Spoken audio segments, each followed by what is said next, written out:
Pernah tak Anda terjaga dari tidur dan tiba-tiba teringat satu nombor pelik dalam mimpi? Mungkin itu bukan kebetulan. Dalam video ini, saya akan bongkarkan 7 amalan rahsia orang lama untuk tarik mimpi nombor bertuah yang boleh jadi pembuka jalan kekayaan Anda. Dalam masyarakat Melayu dan banyak budaya lain, mimpi sering dianggap sebagai satu bentuk komunikasi gaib.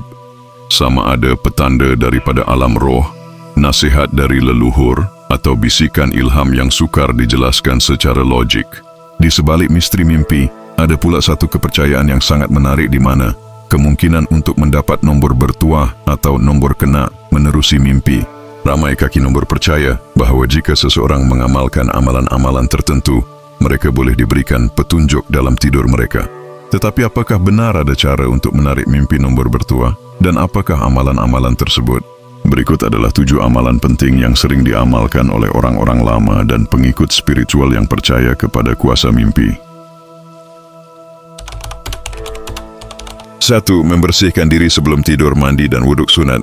Sebelum seseorang melangkah ke alam tidur, penting untuk membersihkan jasad daripada segala kekotoran luaran dan dalaman. Dalam banyak tradisi dan juga spiritual orang Melayu, mandi sebelum tidur dan mengambil wuduk sunat adalah amalan biasa bagi mereka yang ingin mendapat mimpi yang jelas dan bersih. Amalan mandi atau wuduk bukan hanya dari sudut kebersihan fizikal, tetapi juga dipercayai membersihkan aura dan medan tenaga tubuh. Ia membuang unsur negatif yang melekat sepanjang hari. Jiwa yang bersih dipercayai lebih mudah disentuh oleh makhluk gaib atau getaran mistik yang membawa petunjuk melalui mimpi. Ini adalah langkah pertama untuk menjadikan tidur sebagai jambatan kepada alam lain. 2. Membaca doa atau surah tertentu sebelum tidur. Ramai bomoh, orang tua dan pengamal ilmu kebatinan sering menasihatkan supaya membaca surah atau doa tertentu sebelum tidur bagi membuka hijab mimpi. Antara amalan yang popular ialah membaca surah Al-Mulk yang dipercayai sebagai pelindung ketika tidur. Surah Yusuf ayat 4 yang diyakini untuk mimpi yang jelas dan penuh makna. Doa bermimpi Nabi Ibrahim, yaitu untuk memohon ditunjukkan petunjuk mimpi seperti nabi-nabi terdahulu. Amalan ini bukan sahaja membantu mendapatkan tidur yang lebih lena, tetapi dipercayai boleh mengundang mimpi yang membawa simbol atau nombor bertuah yang boleh ditafsirkan ke dalam bentuk 4D. 3. Tidur dalam posisi tertentu mengikut petua orang lama.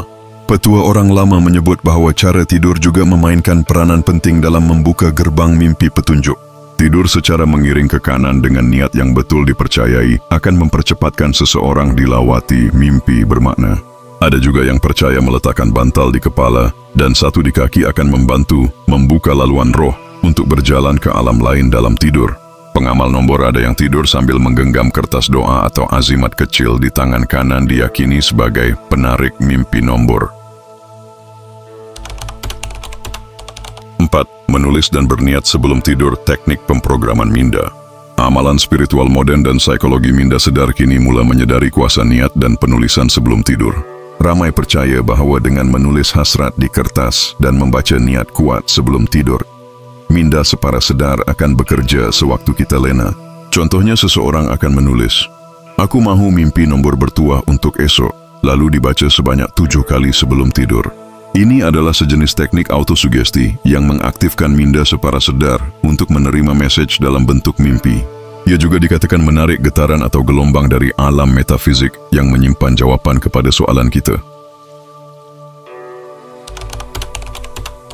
5. Puasa sunat atau berpantang sebelum mencari mimpi.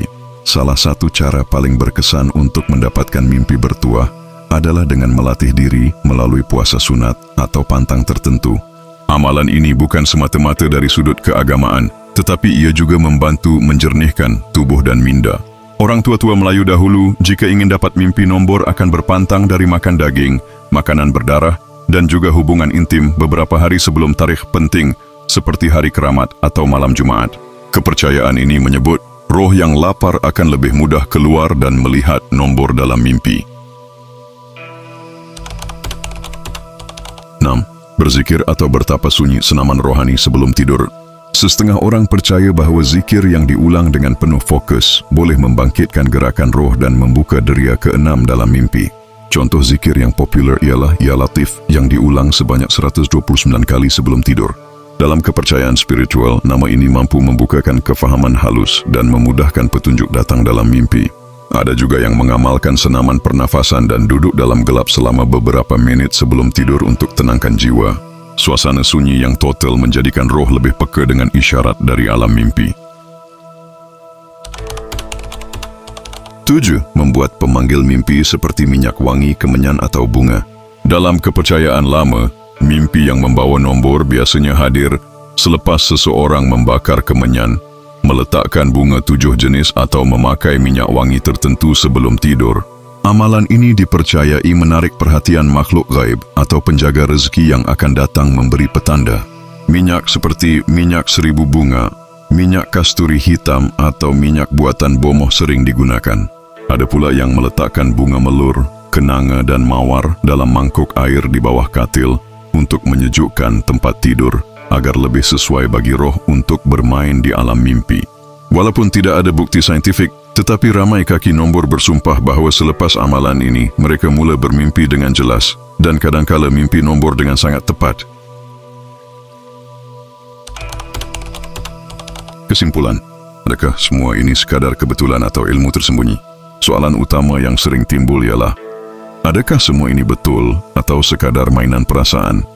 Jawapannya bergantung pada keyakinan seseorang. Ada yang anggap ini sekadar psikologi minda bawah sedar. Ada pula yang benar-benar percaya kepada kuasa gaib dan petunjuk alam lain. Namun begitu, satu perkara tidak dapat dinafikan ialah ramai yang sudah menang besar hasil dari mimpi. Dan mereka ini mengamalkan petua yang hampir sama seperti di atas. Sama ada ianya benar-benar datang dari alam gaib atau hanya getaran minda secara sedar, itu adalah rahsia alam. Akhirnya, yang penting bukan hanya mengejar nombor, tetapi juga menjaga niat, menjaga adab, dan jangan sesekali bergantung sepenuhnya kepada mimpi sebagai jalan hidup.